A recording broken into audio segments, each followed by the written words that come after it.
Is that from the... It's because I didn't die. well, we're glad you're still here. Yeah. You go to Harley Street, you know, pay my fortunes, and they say, you're lucky to be alive. You go, thank you very much. Today, we're saying goodbye to Chris Rea, a voice like warm gravel and midnight rain, and a guitarist who could make one sliding note feel like an entire memory.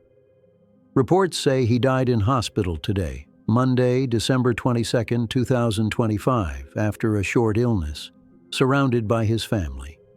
Magnet Records hired a head of promotion by the name of John Knocker. If you ever leaned on his music during a long drive, a quiet night, or a hard season, this news doesn't feel distant. It feels like someone turned down a light you didn't realize was always on. This is a memorial, not a spectacle. No hype, no cheap drama. Just gratitude for the work and respect for the man. And if you appreciate tributes that keep things human, take a second to like this video and subscribe. It helps these stories reach the people who need them. And I was a big 16-stone overcoat bead like this, and very much paranoid and very defensive against all record companies. I used to get into quite a few. Chris Rea came out of Middlesbrough in northeast England, and he was born in 1951. Over a career that stretched for decades, he built a massive body of work. 25 studio albums, a sound that never needed to shout, and songs that stayed with people long after the radio moved on. Shindigs. So the word was out that John Knocker was coming to Magnet Records. Reports also say he's survived by his wife, Joan, and their 2 daughters. He didn't arrive with a perfect pop image or a voice designed for radio. He arrived with character. That husky, weathered tone wasn't trying to be pretty. It was trying to be true. And that honesty is exactly why it lasted. His guitar playing had the same spirit. Chris wasn't a fastest fingers showman. He was a storyteller. He loved space. He loved restraint. His slide guitar could drift in like headlights through fog, not screaming for attention, just pulling you in. It's blues at the core, but not trapped in a single tradition. He blended blues, rock, and pop in a way that felt like real life. Rough edges, tenderness, and a steady heartbeat underneath. The early chapters weren't a fairy tale. He worked, he learned, he took setbacks, and he kept writing. Then came the late 1970s breakthrough that introduced his name to a wider audience, including the song "Fool If You Think It's Over." Even there, you could hear the difference. He wasn't chasing a trend. He was building a catalog, piece by piece, meant to last longer than the moment.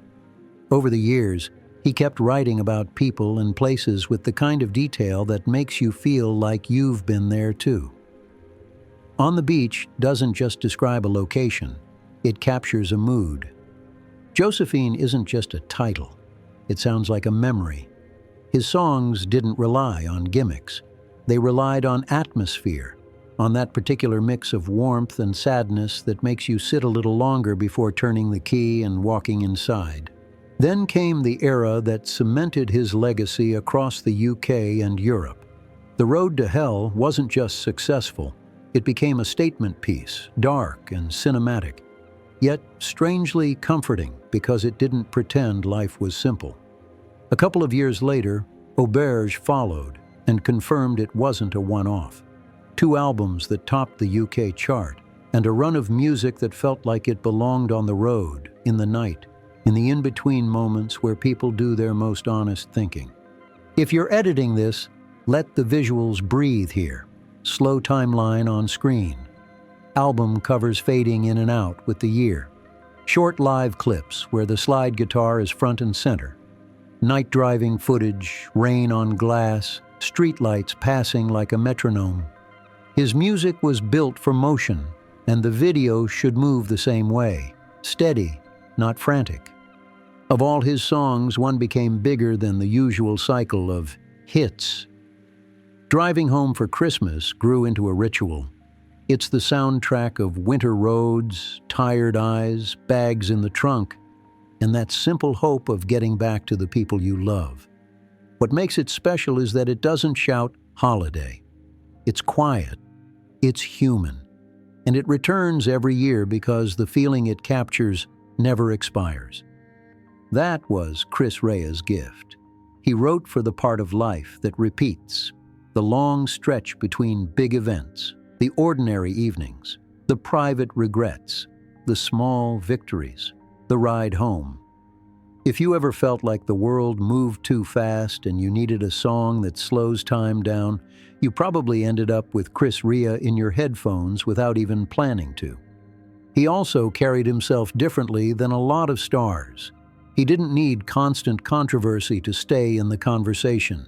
He wasn't always selling a persona. He showed up, played, and let the work speak. In an era when attention became its own currency, Chris earned loyalty the old-fashioned way, by being consistent, by being real, by making songs people actually kept. Later in life, his health struggles were widely reported, and you can hear resilience threaded through his work.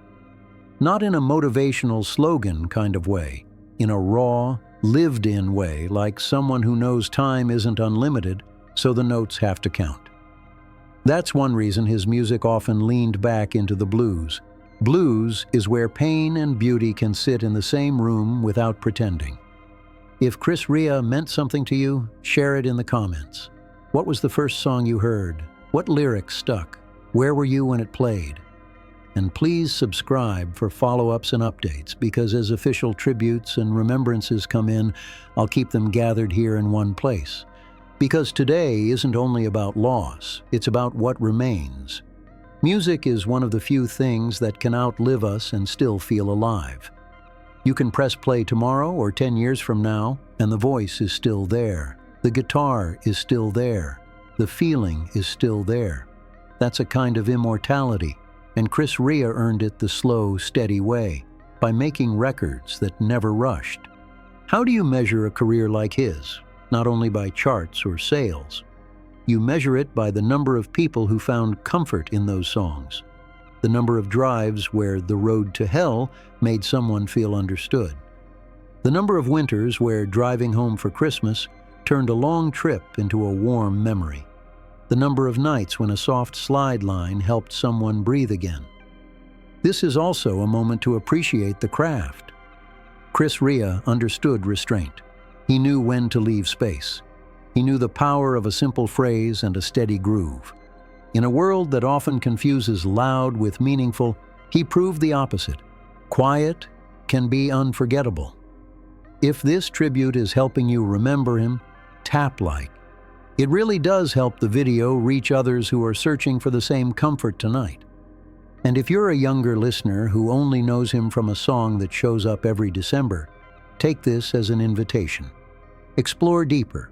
Put on the Beach, put on Auberge, put on Josephine. Listen to how he paints pictures with sound. You'll understand why so many people across different ages and countries felt like he was singing directly to them. To Chris's loved ones, and to everyone who made those records with him over the decades, our condolences.